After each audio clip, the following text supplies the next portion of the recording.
Bonjour à vous. Comme d'habitude, si cette vidéo vous a plu, un petit pouce, un abonnement. Aussi, n'hésitez pas à partager mes vidéos afin que cette chaîne soit mieux connue, c'est très important pour moi. Merci encore à tous pour tout cela. Donc là, cette vidéo va être particulièrement sur le Venezuela et ses relations avec les États-Unis. Comme chacun sait, les États-Unis là attaquent entre guillemets le Venezuela pour une raison, on va dire, indirecte, c'est-à-dire pour lutter contre le trafic de drogue qui partirait du Venezuela vers les États-Unis. Alors évidemment, nul n'est dupe, même si les grands médias ne le disent jamais. C'est étonnant, il n'y en a pas un seul pour dire la vérité, alors que l'éléphant au milieu de la pièce, c'est évidemment, et ce depuis toujours, le pétrole, de très très longue date. Alors concernant Donald Trump, parce que là on va parler de Donald Trump, c'est lui qui a attaqué pour l'instant 5 bateaux vénézuéliens et cela a fait 27 morts aux dernières nouvelles. Évidemment, tout cela peut changer du jour au lendemain. Alors, tout à fait contraire à toutes les lois internationales, c'est complètement illégal, bien évidemment.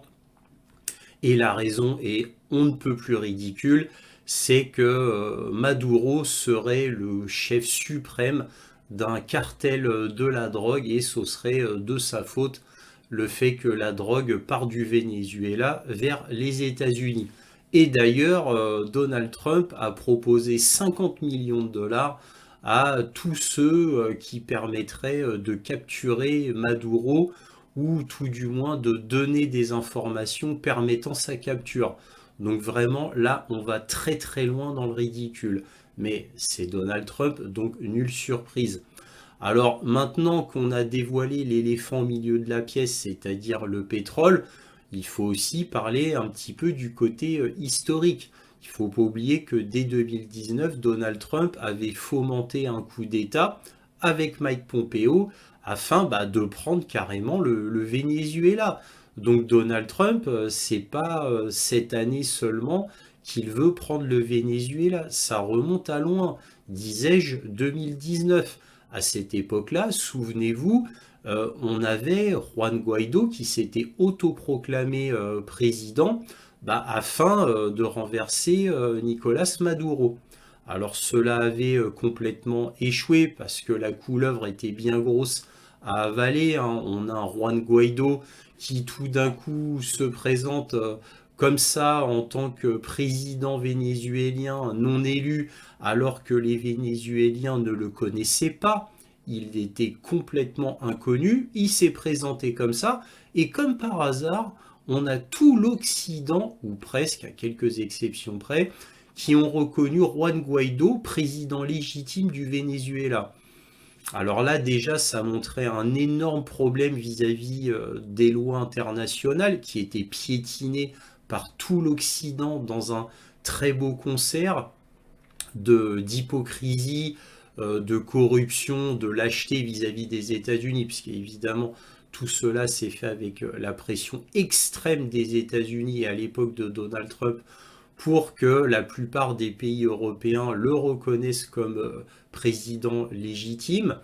Bon, encore une fois, il y a eu des exceptions, il n'y a pas eu une unanimité au sein de l'Union européenne, heureusement d'ailleurs, mais bon, bref, ça aurait pu passer. Alors, à un moment donné, comme ça durait et que Maduro s'accrochait au pouvoir avec succès et qu'il avait le peuple derrière lui, il a fallu passer à la vitesse supérieure. Et à cette époque-là, eh bien, on a Donald Trump qui a lancé une opération commando avec des Navy SEALs pour, alors là on ne le sait pas, mais on suppose pour tuer directement Maduro ou le capturer, on ne le sait pas. En tous les cas, cette opération des Navy SEALs a été un fiasco absolument total. Et un de ces Navy SEALs, peu de temps après, eh bien, a quand même balancé le morceau au New York Times. Et on a eu un article du New York Times. Alors c'est quand même assez surprenant, mais en tout cas, bon, c'est arrivé. Où on a ce Navy SEALs qui relate le fiasco de cette opération visant à renverser, pour parler gentiment, quand je parle de renverser, Maduro à cette époque-là. Donc tout cela s'est su évidemment à l'international, c'est un fiasco complet. Et bon, Mike Pompeo, qui était la petite main de Donald Trump pour ce coup d'État, eh bien a finalement lâché prise. On a conseillé à Donald Trump de lâcher prise. Et au final, comme Juan Guaido était détesté par la majorité des Vénézuéliens, parce qu'on savait très bien d'où il venait et où il avait été éduqué aux États-Unis, justement pour être, entre guillemets, domestiqué par les États-Unis afin qu'il soit le futur président vénézuélien. Tout le monde le savait au Venezuela. Tout le monde savait aussi qu'il y a eu l'implication intense de la CIA au niveau de la propagande, de pseudo-manifestations artificielles pour renverser Maduro. Évidemment, le peuple vénézuélien n'était pas dupe et en grande majorité a rejeté Juan Guaido malgré la propagande absolument énorme à l'international afin qu'il soit vu comme quelqu'un de bon et de juste et Maduro comme quelqu'un de méchant, de fasciste et devait être vu comme un dictateur, bien évidemment. Donc la mayonnaise n'a pas pris, le peuple était avec Maduro, il y a eu le fiasco de cette équipe de Navy Seals bon, qui a été retentissant. Bref, c'était pas le moment, fallait lâcher prise, les États-Unis ont lâché prise. Voilà, donc là je vous ai fait un résumé très vite de ce qui s'était passé en 2019. Maintenant, revenons de nos jours. Donc de nos jours, on a un Donald Trump qui remet le couvert sur la table, veut absolument renverser Maduro, il ne s'en cache pas et il ne s'en est jamais vraiment caché. Bien évidemment, n'oublions pas encore une fois quand même le coup d'État quasiment proclamé par Donald Trump, ne l'oublions pas. Bref, tout cela était grotesque dès le début. Et encore une fois, c'est vis-à-vis du pétrole. Alors j'aimerais faire un petit historique vis-à-vis du pétrole ici. Alors pourquoi le pétrole vénézuélien est si prisé par les États-Unis, hein, si convoité par les États-Unis? C'est parce que de tout temps, même il y a de cela déjà plus d'un siècle, eh bien, les deux pourvoyeurs de pétrole aux États-Unis, c'était le Mexique et le Venezuela.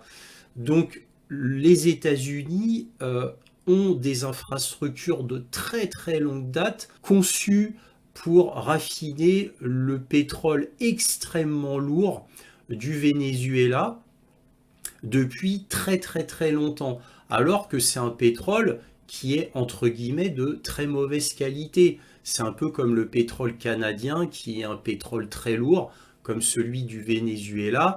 Et bon, malgré tout, les États-Unis prennent le pétrole canadien parce que ça fait des décennies, en plus d'un siècle en réalité, que les États-Unis ont l'habitude de raffiner du pétrole lourd qui pourtant, bon, bah, normalement, devrait être beaucoup moins rentable que le pétrole saoudien, qui est un pétrole léger, qui a besoin d'être raffiné, mais pas beaucoup, très peu, donc ça coûte beaucoup moins cher à raffiner le pétrole, par exemple, de l'Arabie saoudite. Et donc pourquoi les États-Unis veulent quand même le pétrole vénézuélien? Bah, pour deux raisons principales. Une que je viens déjà de vous nommer, c'est-à-dire que leur infrastructure est déjà optimisée et tourne autour du pétrole lourd vénézuélien et canadien. Donc bon, bah, il n'y a pas besoin de faire d'investissement. Tout leur réseau est optimisé déjà pour le pétrole vénézuélien depuis très longtemps. Mais aussi parce que le Venezuela est le pays où il y a la plus grande réserve de pétrole au monde.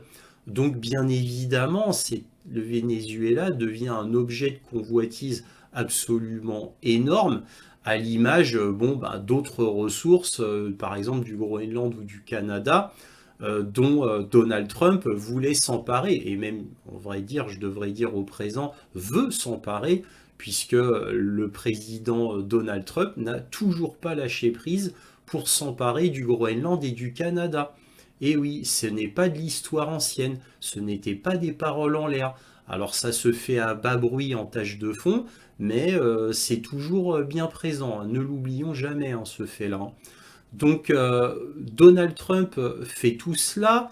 Alors évidemment, il faut y mettre les formes. Comme je vous l'ai dit en début de vidéo, bah, le Venezuela, soi-disant plaque tournante de la drogue. En réalité, bien sûr que non, c'est la Colombie, comme tout le monde le sait. Même les États-Unis le savent bien, mais il fallait quand même un prétexte. Alors maintenant, comme ce fait-là, c'est-à-dire que la vraie plaque tournante d'Amérique du Sud, c'est la Colombie, c'est tellement universellement connu que là, Trump maintenant s'attaque à la Colombie. Il est vrai que le nouveau président n'obéit pas au doigt et à l'œil à Donald Trump, contrairement au précédent. Et le nouveau président colombien commence à se la jouer rebelle. Donc là, ça tombe bien pour Donald Trump. Et là, Donald Trump, au niveau de la drogue, eh bien maintenant s'attaque aussi, là, tout dernièrement, à la Colombie. Mais surtout, là, le Venezuela. Parce que bon, Venezuela, il y a le pétrole, ne l'oublions pas. Il ne faut pas perdre de vue l'objectif. Donc là, on a un Donald Trump qui s'acharne sur Nicolas Maduro et on a en plus d'autres signes extérieurs. N'oublions pas Maria Machado, cette femme qui a toujours été dans l'opposition vénézuélienne, toujours anti-Chavez, anti-chavisme pour être plus précis, toujours anti-Maduro, toujours été obsessionnellement pro-Amérique, pro-OTAN, pro-président américain, puisque Machado a toujours été très proche des présidents américains, surtout évidemment Donald Trump, bien évidemment, à l'image de Juan Guaido. Juan Guaido qui avait été reçu à la Maison Blanche, je dis ça comme ça. Donc Machado, comme par hasard, a eu le prix Nobel de la paix. Oh, juste au moment où Trump s'attaque au Venezuela. Mais quelle coïncidence! Et en plus, dernier signe extérieur, on a carrément Donald Trump qui là maintenant ne s'ennuie plus à jouer les subtils ou essayer de prendre des gants. Non, là maintenant, il vient d'avouer qu'il venait d'autoriser la CIA à faire des opérations clandestines en vue de renverser Maduro au Venezuela. On a un Donald Trump, mais vraiment qui ne se cache plus de rien. Il avoue tout. Alors, il y a même un journaliste à la Maison-Blanche qui lui a demandé si Maduro allait être écarté par ces opérations de la CIA. Et là, on a un Donald Trump qui dit, vous comprenez bien que je ne peux pas répondre à cette question, bien entendu. Bon, alors évidemment, nul n'est dupe. On sait très bien pourquoi la CIA interviendrait au Venezuela. Donc, on a un Donald Trump qui, quand même, malgré toutes ses manigances, est relativement honnête vis-à-vis de toutes ses intentions qui, elles, sont complètement malhonnêtes. Donc c'est du Donald Trump, quoi, tout simplement, un typique pur jus. Mais alors vous allez me dire, qu'en est-il du Venezuela? Eh bien le Venezuela, s'apprête à une invasion américaine tout simplement. Il se prépare à contrer la CIA. Il se prépare à la future guerre avec les États-Unis. Et à tous les niveaux, le pays est totalement sur le pied de guerre et toute la population participe à cette guerre, tout du moins cette guerre potentielle future. Tout le pays est mobilisé et tourné vers cette future invasion américaine par Donald Trump. Alors, invasion, peut-être que le mot est bien grand, mais tout du moins tout le pays se prépare pour contrer les exactions américaines afin de renverser Maduro. Voilà, ce serait plus exact de dire cela. Alors évidemment, là, tout d'un coup, ça devient très très difficile pour les États-Unis parce qu'on a un pays qui se prépare depuis un bon moment, qui y met les moyens. La population est maintenant complètement derrière Maduro. J'ai envie de vous dire comme ça, si je devais oser un chiffre, au moins 90% derrière Maduro, parce que tellement c'est gros quand même le coup des États-Unis qui veulent s'emparer du Venezuela. Et on a cette Machado qui tout d'un coup vient d'avoir le prix Nobel de la paix. Évidemment que cela a été poussé par Donald Trump. Bien évidemment, les prix Nobel de la paix sont toujours ridicules. Hein, n'oublions pas que même Obama a eu le prix Nobel de la paix, ce qui est vraiment un comble. Mais bon, en tous les cas, évidemment, il n'y a nulle coïncidence à tout cela. C'est un terrain qui est en train de se préparer. Tout le monde a vu les signes. Il n'y a que les médias qui ne voient absolument rien, parce que les médias, comme je le dis depuis des années, eh bien, participent à ce système américains, ils font partie du système, ils sont manipulés par la CIA et c'est comme ça depuis des décennies. Et quel que soit le grand journal occidental, la main de la CIA est sur tous les grands journaux occidentaux. Il y a strictement aucune exception. Je vous avais montré un article de 1976 du New York Times qui prouvait tout cela. Et quand je vous parle de tous les journaux occidentaux contrôlés par la CIA, en réalité, il y en a beaucoup plus. Ça va au-delà de l'Occident même. Mais principalement, ce sont les médias occidentaux. Donc, nul ne s'étonne que les médias ne parlent pas de tout ça. Et pourtant, on parle encore une fois de l'éléphant au milieu de la pièce qu'on ne saurait voir. Et c'est peut-être ça le plus scandaleux. Ce ne sont pas les agissements de Donald Trump, on a l'habitude, et même j'ai envie de vous dire, les agissements des États-Unis depuis 1945 sont tous plus odieux les uns que les autres. On va pas refaire ce commentaire sur toutes les guerres que les États-Unis ont créées, on en aurait pour des heures. Donc on a l'habitude vis-à-vis des États-Unis, mais les médias, bah, les médias avaient une aura, comment dire, proche du peuple, populaire, pour se battre pour le peuple, justement. Là où on a atteint son paroxysme, c'est avec le Watergate, l'affaire avec Nixon et le Washington Post. À partir de là, bah, les médias ont eu une aura fantastique, une aura vraiment d'objectivité, d'honnêteté, d'impartialité. Bref, et là, on voit que les médias, bon, bah, sont tous plus serviles les uns que les autres, tout du moins les médias occidentaux. Et pour moi, et ça n'engage que moi, c'est ça le plus choquant. Parce que ce qui arrive au Venezuela, c'est déjà arrivé à plein de pays. Il y a la trace et la main des États-Unis partout sur la planète. Donc vis-à-vis des médias, tout cela est vraiment désolant au plus haut point. Mais bon, on a l'habitude, c'est comme ça. Donc vis-à-vis du Venezuela, bah, le Venezuela n'est pas sans défense, hein. Le Venezuela va se défendre bec et ongle. Et à mon avis, ça va très mal tourner pour Donald Trump. Encore une fois, c'est comme pour l'Ukraine, comme avec le Hamas, comme avec cette guerre indirecte contre la Russie. Évidemment, les États-Unis vont à nouveau échouer. Et là, pour le Venezuela, ils échoueront comme d'habitude invariablement. Hein, le coup d'État raté en 2019 au Venezuela n'a pas servi de leçon à Donald Trump. D'ailleurs, Donald Trump ne retient jamais aucune leçon de l'histoire et même de son précédent mandat présidentiel. Il ne retient absolument rien, jamais rien. C'est du Donald Trump tout craché. Donc il va certainement échouer avec le Venezuela, d'autant que le Venezuela aura deux alliés de poids, c'est-à-dire la Russie et la Chine.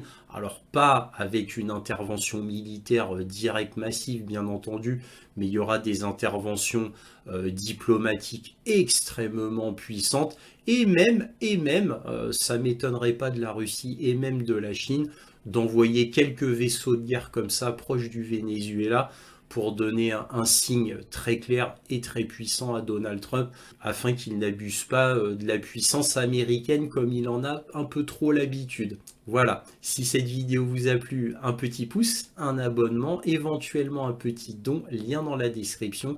Aussi, n'hésitez pas à partager mes vidéos afin que cette chaîne soit mieux connue. Merci à tous pour tout cela. Et toujours, soyez curieux.